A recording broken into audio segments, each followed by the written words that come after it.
¿Puede un símbolo olvidado cambiar la vida de toda una comunidad? Esta es la historia de cómo un simple acto, lleno de amor y fe, puede sanar las heridas no solo de una persona, sino de toda una ciudad. En el pequeño pueblo de San Miguel, perdido entre las colinas de Nuevo México, vivía una pareja de ancianos, Carlos y Rosita Hernández. Ambos tenían más de 70 años y habían vivido juntos casi 50 años, mano a mano superando las alegrías y tristezas de la vida.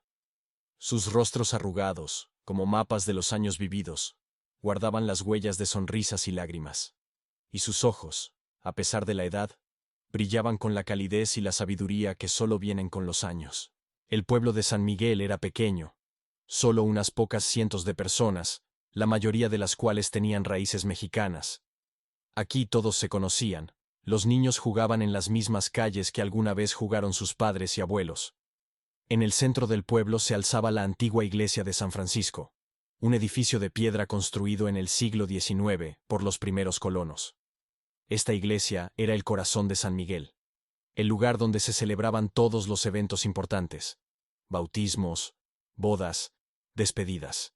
Pero en los últimos años, la iglesia, al igual que el pueblo, había estado pasando por tiempos difíciles. La juventud se iba en busca de trabajo a las grandes ciudades. Los ancianos partían de este mundo, y aquellos que quedaban parecían perder la conexión entre sí.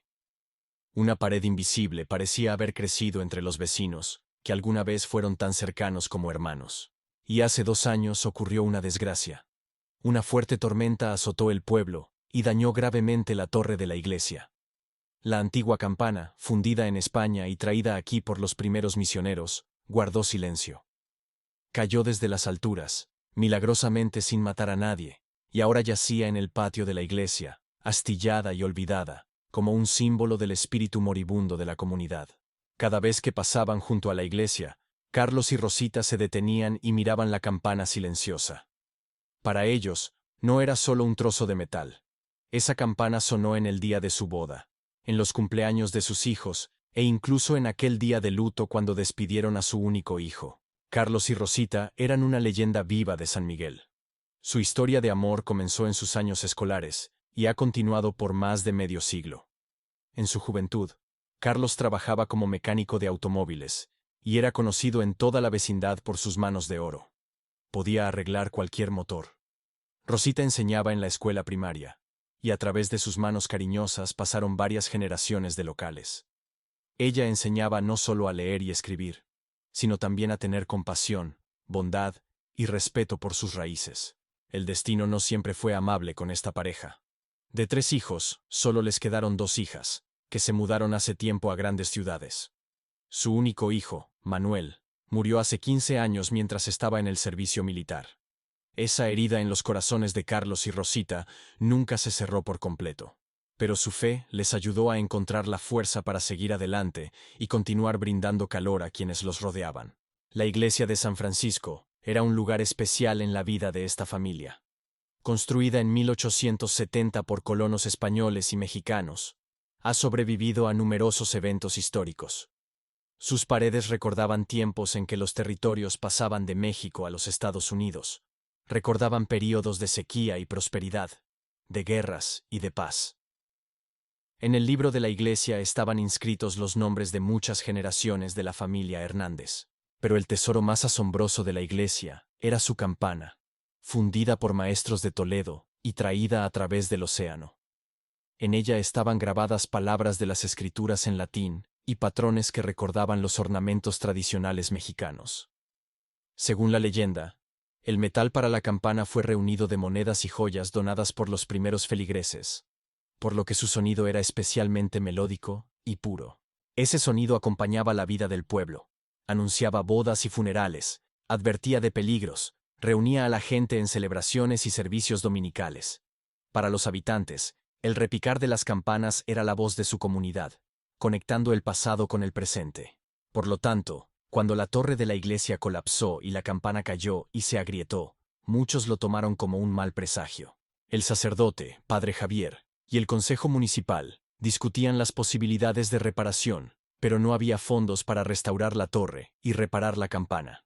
La iglesia continuó operando, se celebraban servicios, Pero sin el sonido de las campanas, algo importante se había ido de la vida de San Miguel. Una mañana de domingo, después de la misa, Carlos se quedó en la iglesia vacía. Se sentó en un banco, mirando los rayos de colores que entraban por las ventanas de vitrales, y pensaba en los años pasados, en su hijo, en cómo había cambiado su pueblo. En ese momento, en su corazón nació una idea que al principio le pareció loca. ¿Y si Rosita y yo intentamos restaurar la campana? Carlos no era ni herrero ni restaurador, pero a lo largo de su vida había creado y reparado cosas. Señor, ¿es esto una locura? ¿O eres tú quien me envía esta idea? Susurró, mirando el crucifijo sobre el altar.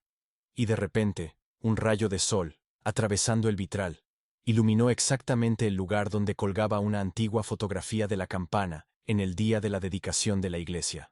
Al regresar a casa, Carlos no se atrevió a hablar de sus pensamientos con Rosita. Pero esa misma noche, ocurrió algo sorprendente. Rosita se despertó al amanecer y despertó a su esposo. «Carlos, tuve un sueño tan vívido», dijo emocionada. «Vi nuestra campana, entera y brillante, y sonaba tan fuerte y alegre, y había personas alrededor, todos nuestros vecinos, e incluso aquellos que se habían ido hace tiempo. Y todos sonreían y se tomaban de las manos, y vi...» La voz de Rosita tembló. «Vi a nuestro Manuel. Estaba de pie junto a la campana y me asintió, como diciendo, «Hazlo, mamá». Carlos abrazó a su esposa, y en ese momento, ambos sintieron que no era solo una simple coincidencia. Creían que Dios les hablaba a través de tales signos, y decidieron aceptar este desafío, a pesar de su edad y de la aparente imposibilidad de la tarea. Ese mismo día fueron a ver al padre Javier, y le contaron sobre su deseo de liderar el proyecto de restauración de la campana.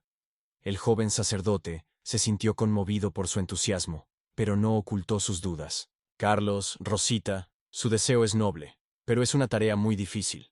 Se necesitarán recursos significativos, conocimientos especializados, mucho trabajo físico». «Padre Javier», interrumpió suavemente Rosita, «cuando Carlos y yo nos casamos, no teníamos nada más que fe y amor. Y mire, construimos una casa, criamos a nuestros hijos, superamos la pérdida. Si Dios nos dio esta idea, entonces Él nos ayudará a encontrar la manera». El sacerdote miró a los ojos de estos ancianos y vio en ellos una fe y determinación tan firmes que no pudo negarles su apoyo. Bendijo su emprendimiento, aunque no tenía idea de cómo iban a enfrentar tal tarea. Lo primero que hicieron Carlos y Rosita fue ir al archivo municipal. Entre papeles amarillentos y antiguas fotografías, esperaban encontrar información sobre la campana. Sus dimensiones exactas, la composición del metal, el nombre del maestro. La archivera, la anciana Consuela Ramírez, se sorprendió por su interés, pero con gusto les ayudó. Pasaron varios días revisando documentos del siglo XIX, muchos de los cuales estaban escritos a mano en español. «Mira, Carlos», exclamó Rosita cuando encontró un viejo cuaderno con las anotaciones del primer sacerdote de esta iglesia. «Aquí dice que la campana fue fundida en Toledo, en 1865 por un maestro llamado Diego Valenzuela. Y el metal no es solo bronce, sino una aleación especial con una adición de plata que donaron las familias de los colonos». Carlos tocó con cuidado la amarillenta página. «Ahora entiendo por qué su sonido era tan especial. La plata le da suavidad al tono». Con esta información, se dirigieron a Miguel Ortiz, el herrero local, el único que aún trabajaba con metal en su comarca. Miguel era el nieto de su viejo amigo, y tenía respeto por la pareja de ancianos, pero cuando escuchó sobre su proyecto, simplemente sacudió la cabeza. «Don Carlos, doña Rosita, respeto su deseo, pero temo que esto está más allá de mis habilidades. Para tal trabajo se necesita un taller especializado, con un equipo que no tenemos en nuestro pueblo. Además, esto costará una buena cantidad de dinero». Pero Carlos y Rosita no se rindieron. Elaboraron un plan de acción y decidieron comenzar con la recaudación de fondos. Rosita horneó sus famosas bollos de canela, siguiendo una antigua receta familiar, y empezó a venderlos después de las misas dominicales. Carlos fabricó pequeños cencerros de madera como souvenirs, y también los ofreció a cambio de donaciones. Sin embargo, las primeras semanas trajeron decepciones. La gente compraba educadamente la repostería y los souvenirs, pero no hacían donaciones significativas. Muchos consideraban que la idea de restaurar la campana era una pérdida de tiempo y dinero. «¿Para qué queremos una campana si el techo de la escuela gotea?», decían algunos. En nuestros tiempos todos tienen teléfonos móviles. ¿Quién necesita el sonido de campanas?, bromeaban otros. Además, la edad comenzaba a hacer estragos. Después de largas horas de estar de pie, a Rosita le dolían las articulaciones, y Carlos, al trabajar en los souvenirs, a menudo no podía controlar el temblor en sus manos. Pero cada noche oraban juntos, pidiendo a Dios fuerzas y fe para continuar con la tarea emprendida. Y aún así, a pesar de todas las dificultades, al final del primer mes, en su caja de metal con la inscripción para la restauración de la campana, se acumulaban $182.37. Era solo una pequeña parte de la suma necesaria, pero para Carlos y Rosita, cada dólar era una señal de que estaban en el camino correcto. El giro en la situación llegó de manera inesperada. Una mañana de domingo, cuando Rosita colocaba su repostería en la mesita junto a la iglesia, se le acercó Elena Gutiérrez, la dueña del único restaurante del pueblo, con quien Rosita tenía una relación complicada debido a una vieja rencilla. «Escucha, Rosita», comenzó Elena, visiblemente nerviosa. «He oído sobre su proyecto con la campana. Me parece una idea maravillosa. Sabes, desde que la campana se silenció, el pueblo se ha vuelto más silencioso. No solo sin el repique, sino de una manera diferente. La gente habla menos, sonríe con menos frecuencia. Quiero ayudar. Puedo organizar una cena benéfica en mi restaurante. Todas las ganancias serán destinadas a la restauración de la campana». Rosita se sintió profundamente conmovida. Abrazó a su antigua rival, y ambas mujeres se lloraron, sintiendo cómo el resentimiento de años se disolvía en una causa común. Tras Elena, otros se sumaron. José Díaz, el maestro de la escuela, organizó un concierto con los niños, donde cantaban canciones y recitaban poemas sobre las campanas y la unidad de la comunidad. Ramón Fuentes, el carpintero local, se ofreció a hacer gratuitamente un nuevo soporte de madera para la campana. Lo que más sorprendió a todos fue la juventud.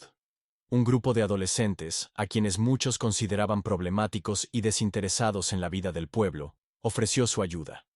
Crearon una página del proyecto en Internet y atrajeron la atención de personas de pueblos cercanos. Los adolescentes trabajaban codo a codo con los adultos, y poco a poco desaparecía la brecha entre generaciones que tanto había dividido a los habitantes de San Miguel. 3 meses después de que comenzó el proyecto, se había reunido la cantidad necesaria.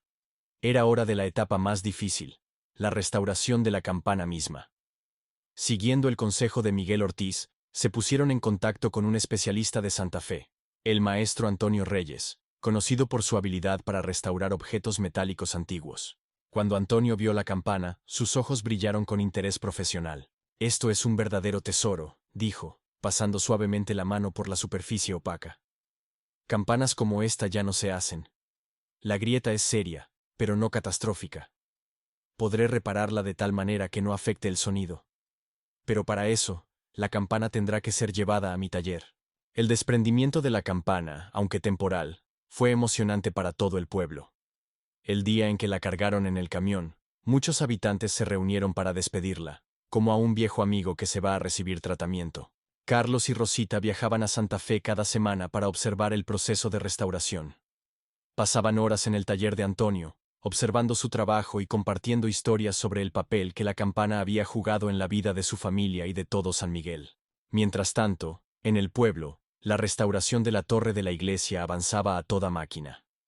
Hombres de diferentes edades, desde adolescentes hasta ancianos, trabajaban juntos, reforzando las paredes, levantando nuevas vigas y preparando el lugar para el regreso de la campana. Las mujeres preparaban comida para los trabajadores, y esos almuerzos conjuntos se convirtieron en pequeñas celebraciones, donde resonaban risas, canciones e historias. Cuando llegó el día del regreso de la campana, todo el pueblo se adornó con banderas y flores.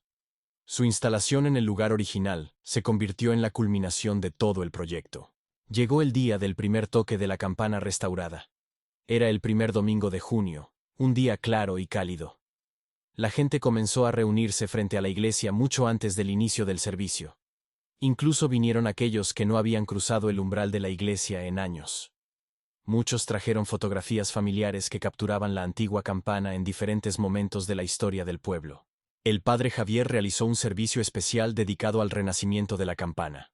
En su sermón, habló sobre la fuerza de la unidad y cómo un simple proyecto pudo unir a personas de diferentes generaciones, creencias y personalidades. Esta campana, dijo el sacerdote, es más que un pedazo de metal. Es la voz de nuestra comunidad, de nuestros antepasados, de nuestras esperanzas. Y hoy, gracias a la fe y al trabajo de Carlos y Rosita Hernández, esa voz volverá a sonar. Carlos y Rosita se sentaron en la primera fila, tomados de la mano, con los ojos brillando de lágrimas. Para ellos, este momento era un viaje no solo a través de las dificultades del proyecto, sino también a través de su propia vida, llena de alegrías y pérdidas. Después del servicio, todos salieron a la plaza de la iglesia. Se pidió a Carlos y Rosita que tiraran primero de la nueva cuerda atada a la campana. La tomaron juntos, como habían hecho en todo en su vida, y con una oración en el corazón, tiraron. El primer toque de la campana sonó vacilante, como probando su voz después de un largo silencio. Pero el segundo, el tercero, el cuarto, cada sonido posterior se volvía más fuerte y más claro, llenando el aire con un tintineo melódico que resonaba por todo el pueblo. La gente se quedó en silencio, muchos con lágrimas en los ojos. En ese momento, cada uno sintió una conexión especial entre sí y con este lugar que era su hogar. Algunos, más tarde, dijeron que escucharon en el repique de la campana las voces de sus antepasados y sintieron su presencia cerca. Después de aquel día memorable, la vida en San Miguel comenzó a cambiar. La campana sonaba cada domingo, convocando a la gente al servicio, pero también marcaba el mediodía de cada día, recordando a todos la importancia del tiempo pasado juntos. Gradualmente se formaron nuevas tradiciones en torno a ella. Los escolares locales comenzaron a venir a la iglesia los viernes después de clases para alternar en el toque de la campana, marcando el final de la semana escolar. Los recién casados pedían un toque especial el día de su boda. Y en días festivos especiales, todo el pueblo se reunía para escuchar juntos la melodía de las campanas. Carlos y Rosita se convirtieron en los honorables guardianes de la campana. Cada mañana acudían a la iglesia para asegurarse de que todo estaba en orden, y a menudo se sentaban en el banco frente a la torre, observando cómo el sol jugaba en la superficie pulida del metal. «Sabes, Carlos», dijo una vez Rosita, «me parece que nuestro Manuel estaría feliz de ver lo que hemos hecho. Esta campana ahora suena tan bien para él». Carlos asintió, apretando la mano de su esposa. «A menudo pienso en él cuando escucho el repique. Es como si hablara con nosotros». Ambos comprendían que su propio tiempo en la tierra era limitado. Pero ahora eso no les asustaba. Dejaban atrás no solo a sus hijos y nietos, sino también esta campana. Un símbolo de que incluso lo más roto puede ser restaurado si se hace con fe y amor. El pueblo de San Miguel también cobró vida. Muchas familias que una vez se habían marchado, comenzaron a regresar los fines de semana o en vacaciones.